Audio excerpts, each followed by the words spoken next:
Sa pagpapatuloy ng kwento ng Darna. Sa ikalawang pagkakataon ay naglabang muli si Darna at ang kanyang impostor.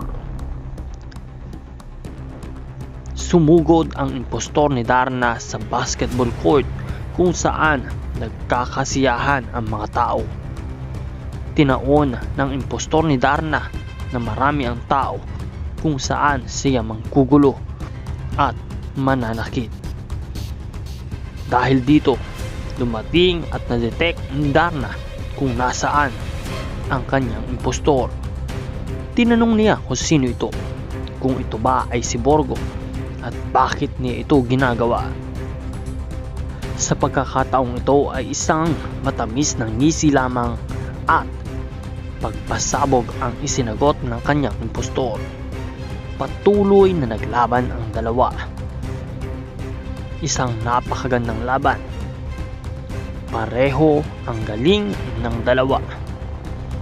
Ngunit iba pa rin ang lakas at dedikasyon ni Darna, na kung saan ay lamang siya sa laban.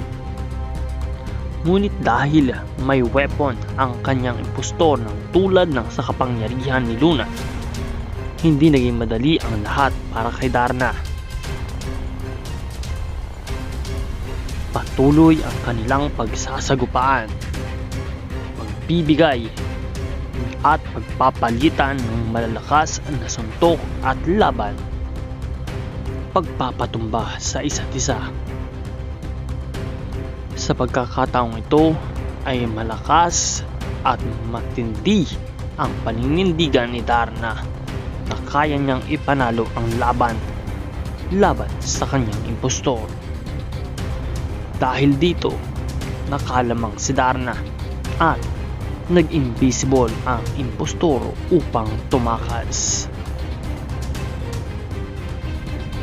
Pakaabangan ang iba pang kwento sa susunod na kabanata. Mag-subscribe. Maraming salamat.